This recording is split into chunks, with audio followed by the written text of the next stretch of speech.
Assalamualaikum warahmatullahi wabarakatuh. Selamat malam dan salam sejahtera untuk kita semua. Shalom. Om Swastiastu, Namo Buddhaya, salam kebajikan. Yang saya hormati Menteri Koordinator Bidang Pemberdayaan Masyarakat, Bapak Muhaimin Iskandar. Tepuk tangan untuk Pak Menko Pemberdayaan Masyarakat. Hadir pula di sini Kepala Badan Gizi Nasional, Profesor Dadan Hindayana.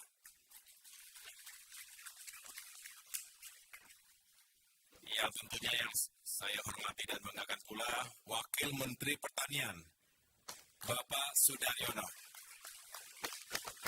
Dan Wakil Menteri Koperasi, Ibu Farida Farisya. Jajaran Direksi Garuda TV yang saya banggakan, serta pemimpin redaksi Ibu Eli Husin, dan tentunya Ketua Yayasan Tarumanegara Bapak Profesor Dr. Aryawan Gunadi, Rektor Universitas Tarumanegara Bapak Profesor Ahmad Sudiro, serta segenap sivitas akademika, para mahasiswa-mahasiswi Universitas Tarumanegara yang saya banggakan. Apa kabar semuanya? Saya boleh turun saja nggak ya? Terima kasih. Supaya lebih dekat rasanya.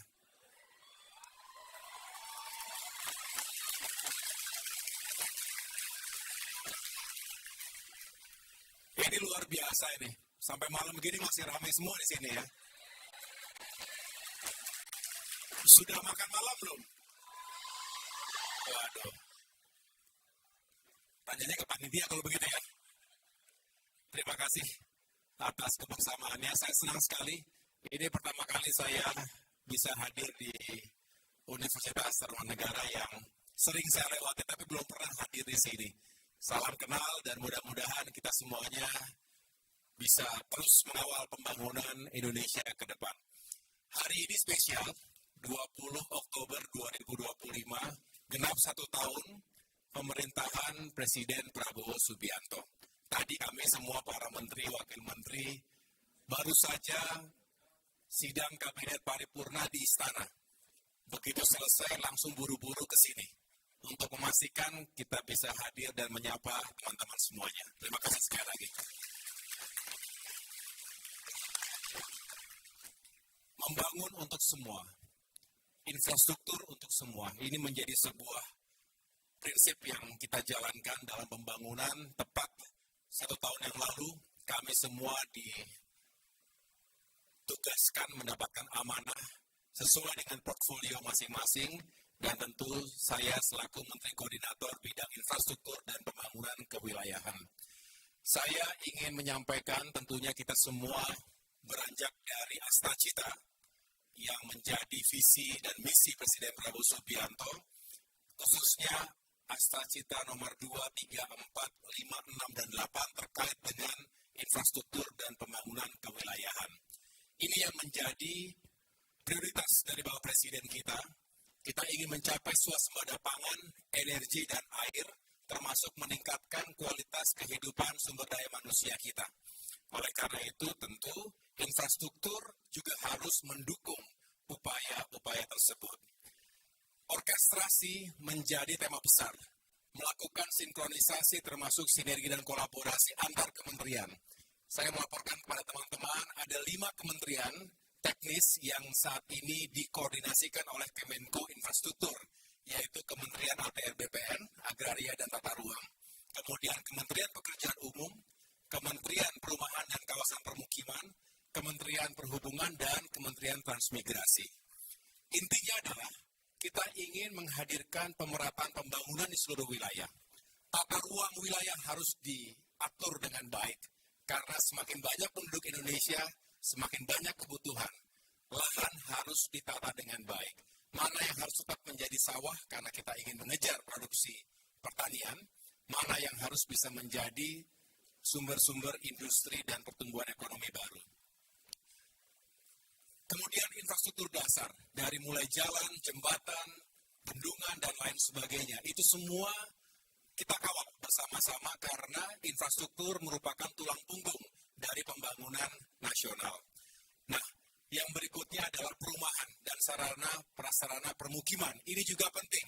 Saat ini Indonesia menghadapi permasalahan yang serius, 9,9 juta keluarga belum punya rumah dan 26 juta lebih tinggal di rumah yang tidak layak huni.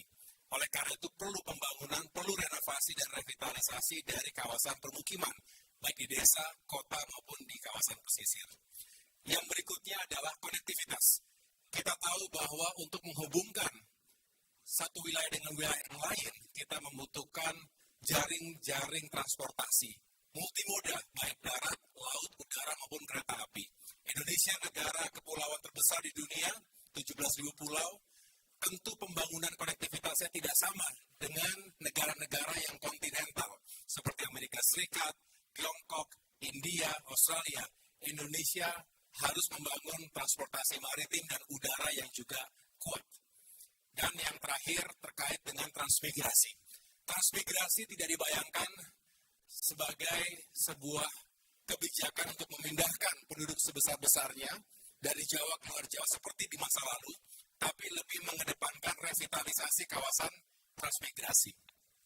Teman-teman yang saya banggakan, infrastruktur untuk mencapai swasembada pangan ini memang kita kedepankan. Saat ini, Bapak Presiden kita memberikan penekanan kuat bahwa pangan, kalau kita bisa penuhi, maka Indonesia tidak akan tergantung pada negara-negara lain.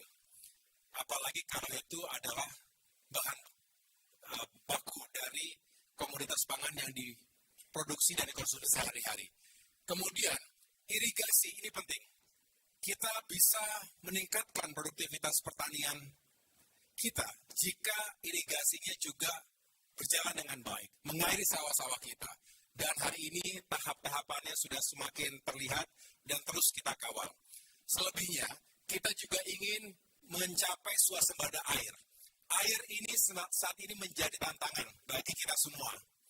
Mengapa? Karena ketika musim kemarau, kadang kita kekurangan air, betul? Sejumlah daerah sulit untuk mendapatkan air bersih, untuk minum, untuk kebutuhan sehari-hari. Ketika musim hujan ekstrim, itu sering kelebihan air, banjir di mana-mana. Ini juga masalah yang pelik. Dan yang terakhir, kualitas air kita. Oleh karena itu, kita berharap ke depan semakin kita perkuat sumber air bersih yang terjangkau oleh seluruh masyarakat kita. Kita tidak bisa hanya melihat lingkungan sekitar kita, tapi ada saudara-saudara kita dari Aceh hingga Papua yang membutuhkan perhatian terkait dengan air bersih ini. Selebihnya kami ingin menyampaikan bahwa untuk mencapai swasembada air, bendungan terus kita bangun, kita perkuat.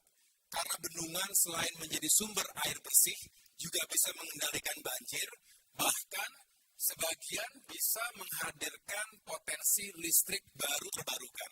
Misalnya di Cirata, bendungan Cirata itu terhampar solar panel yang bisa menghasilkan listrik yang terbarukan tadi. Saya lanjutkan. Untuk mencapai swasembada energi, energi kita saat ini sekitar 75 gigawatt dan lain sebagainya, termasuk geothermal. Sedangkan infrastruktur untuk meningkatkan kualitas hidup manusia ini juga terkait dengan perumahan, tapi juga fasilitas olahraga. Ini yang juga kita harapkan bisa kita dorong terus agar olahraga di Indonesia juga semakin maju, semakin baik prestasinya.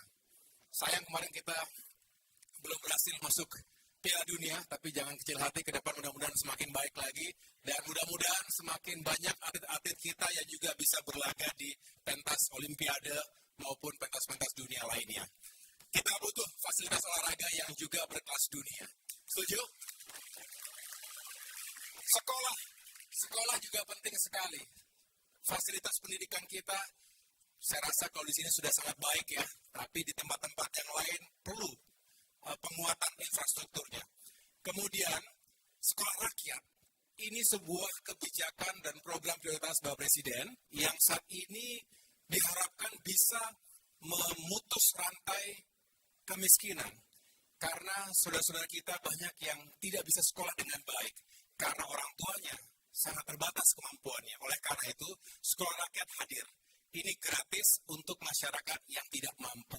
Disekolahkan SMP, SMA, dan mudah-mudahan setelah itu punya kesempatan yang baik untuk melanjutkan ke tingkat yang lebih tinggi atau bisa langsung terserap ke lapangan pekerjaan. Terkait dengan perumahan tadi, ada berbagai fasilitas dan juga skema bantuan dari negara, dari pemerintah, agar semakin banyak yang bisa punya akses terhadap perumahan. Perumahan ini tentu tidak semua punya kemampuan untuk memiliki rumah yang layak, terutama keluarga muda, para pekerja informal. Kita butuh dukungan atau perlu memberikan dukungan kepada mereka untuk mendapatkan cicilan ataupun mendapatkan akses untuk bisa membeli rumahnya dengan baik. Kemudian yang terakhir terkait dengan transmigrasi, saya ingin sedikit saja menyampaikan bahwa di Indonesia ini ada 154 kawasan transmigrasi yang perlu kita upgrade dan kita jadikan sebagai sentra pertumbuhan ekonomi baru. Kita telah mengirim 2.000 transmigran patriot ke seluruh Indonesia, ini dari berbagai kampus, dan mereka melakukan penelitian, riset di lapangan, mendapatkan ilmu dan pengalaman empiris yang didapatkan selama pendidikan di kampus-kampus di Indonesia, kemudian melihat potensi industri dan ekonomi di suatu daerah, dan kemudian menghadirkan kawasan transmigrasi yang lebih terintegrasi. Harapannya adalah pemerataan pembangunan terjadi dan tidak ada ketimpangan antar wilayah. Yang terakhir terkait dengan pertumbuhan dan juga konektivitas, tadi saya sampaikan bahwa kita ingin memperkuat sektor transportasi. Kita ingin mobilitas manusia, barang, dan jasa ini semakin baik. Dan transportasi logistik utamanya ke Indonesia bagian timur ini semakin berkurang sehingga biaya pembangunan tidak terlalu mahal. Ini yang menjadi PR kita hari ini dan ke depan. Jalan terus kita perkuat, banyak jalan rusak juga harus kita perbaiki. Secara umum, kondisi jalan nasional 95% baik, mantap, sedangkan jalan provinsi 70%. Yang statusnya mantap, nah memang yang perlu kita fokuskan adalah jalan-jalan di tingkat kabupaten dan kota. Ini yang perlu kita terus perbaiki dan lakukan preservasi. Jalan daerah tentunya perlu mendapatkan perhatian. Bagaimana para petani kita dari sawah bisa memasarkan produk-produk pertaniannya ke titik-titik distribusi sampai dengan ke pasar-pasar, maka perlu diperkuat fasilitas jalan-jalan di desa, jalan-jalan daerah. Ini penting sekali. Kemudian jalan tol juga masih terus kita bangun untuk memudahkan transportasi lintas wilayah. Sedangkan di bagian lainnya, termasuk terminal bis, terminal peti kemas, kita bangun. Di bagian pelabuhan, ini juga terus kita perkuat. Kurang lebih sudah terrealisasi sekitar 77,6%. Kemudian udara, pengembangan bandar udara, ini juga kita lakukan di sejumlah wilayah. Dan yang terakhir terkait dengan kereta api. Kereta api ini penting. Bukan hanya untuk passengers, tetapi juga untuk logistik. Kalau kita ingin semakin mengurangi traffic di jalan-jalan raya, maka kita harus perkuat sarana dan prasarana kereta api.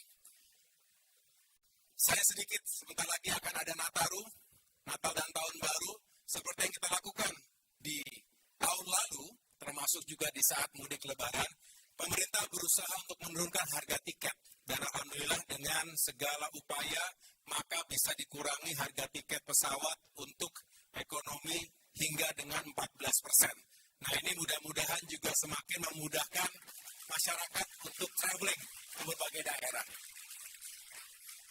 Ada sekarang namanya aplikasi All Indonesia. Sudah pernah coba? Belum pernah. Kalau ke luar negeri, begitu datang kembali ke Indonesia, sekarang sudah terintegrasi. Tadinya mengisi 4 formulir yang berbeda-beda.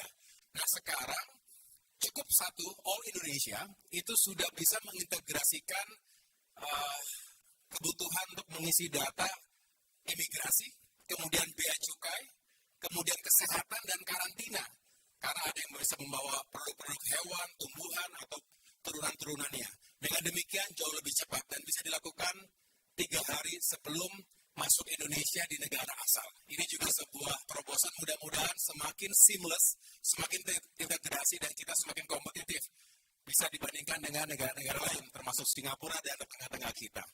Ini sebuah upaya kita untuk memudahkan para travelers. Kemudian, tahu odol, teman-teman? Odol singkatan dari over dimension overload. Ini kendaraan-kendaraan yang berlebihan muatannya. Dan ini telah mengakibatkan banyak kecelakaan. Keselamatan manusia nomor 1, yang kedua kita cegah kerusakan infrastruktur jalan. Setiap tahun negara harus mengeluarkan 41 triliun rupiah untuk memperbaiki jalan. Ini besar sekali. Harus kita cegah dan kita mitigasi. Oleh karena itu kita menertibkan kendaraan-kendaraan yang sering menyebabkan kecelakaan ini, termasuk dampak ekonomi dan sosialnya tidak baik. Mudah-mudahan di tahun 2027 seiring dengan sosialisasi kita lakukan, bisa benar-benar kita jalankan kebijakan zero odol di Indonesia. Mudah-mudahan bisa kita capai ini. Yang lain-lain saya cepat saja, ini adalah upaya kita untuk mengembangkan berbagai kawasan terintegrasi, termasuk di Kertajati, Sumedang, dan Majalengka.